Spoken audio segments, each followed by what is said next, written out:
Hello guys, ito na naman. Magbablog na naman ako.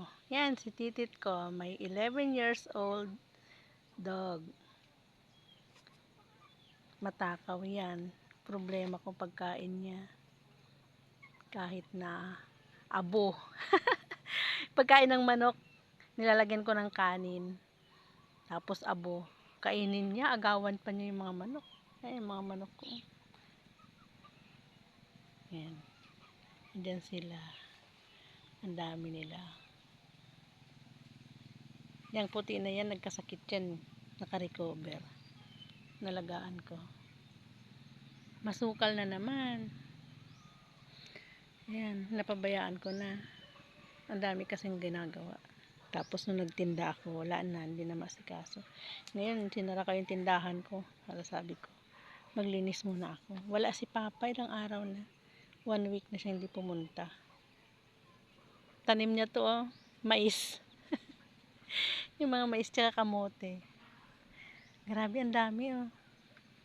Binubunot ko. Dumi na ng kamay ko. Yan. Ganyan lang, oh. Ang bilis. Kasi malambot yung lupa. Ayaw ko mag-gloves. Na ano ako. Parang hindi ako makatrabaho pag may gloves ang kamay. Yan.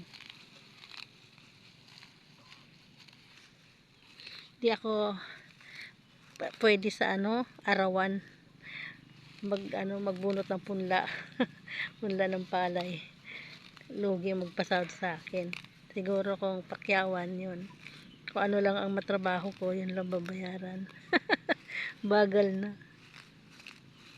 Kasi kung hindi ko naman naayusin, may biruro ko pa. Ay, wala nang laman. Biruro ko.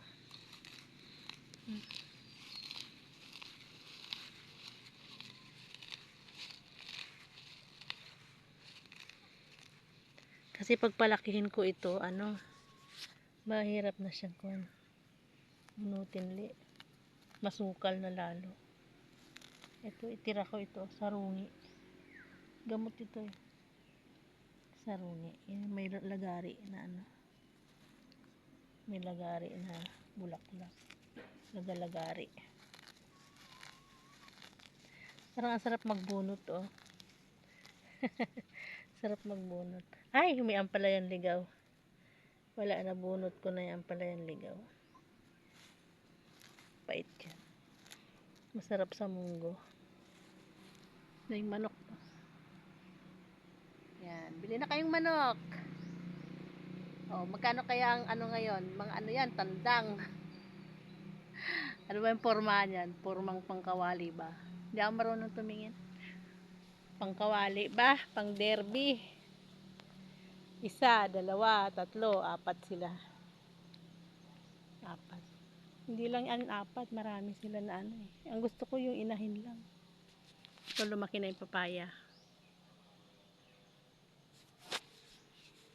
Ito, golden shower. Maganda ito pag mamulaklak. Golden shower. Ayan, mabolo. Sinabit ko doon yung bag ko. Ilalagay ko sa sako. Gagawin kong pagtaniman ng halaman. Pag ito ay ito yung mabolo. Kinain ng insekto dyan, oh. Kaya dapat mataas na to. Mabolo. Ito. Nakatatlong sako na ako. Sakong maliliit. Sako ng binistay. Ito, tanim ni Papa. Sa pinag-ulingan niya. Ano naman to? Kalabasa. Yun, bahay namin. Ayun yung kubo. Kubo na pang bisita, siraan na. Tapos doon banda yung aking tindahan. Doon. Hindi siya kita. Ay, hindi makita. Ang dami pang lilinisin, no? Ito dati nawawalisan ko rito. Ngayon hindi na. Ayun yung tindahan ko. Ayun. Hindi na ako kumasum.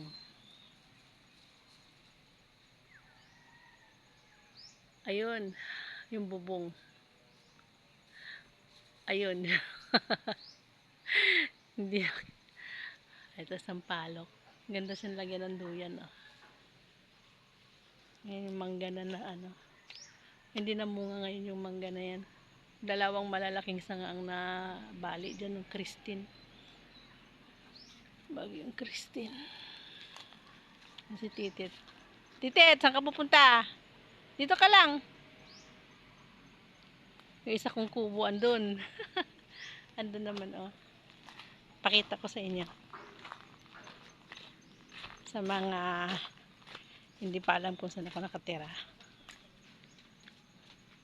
Bali 3 yung bahay kubo dito. Kaya yung daanan ko das-das na. Parot parito, ang hirap din.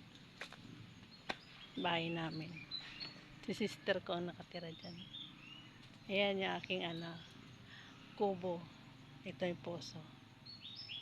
Duyan. Ito tambayan ko pag nag-internet. Yan. Kubo ko. Dating kulungan niya ng baboy. Pinaayos ko. Para meron din ako sarili. Ito natumba naman ni Chesa na malaki. My simple life. Province life. Ayun. Kubo, pambisita. Tapos ayun yung tindahan ko. Yun. Andun na yung kusina ko. Si Papa ang gumawa niyan. Pero yung pinaka maganda na ay andun tawag nito. Yung pinakatindahan, yung pinsan ko na magaling gumawa.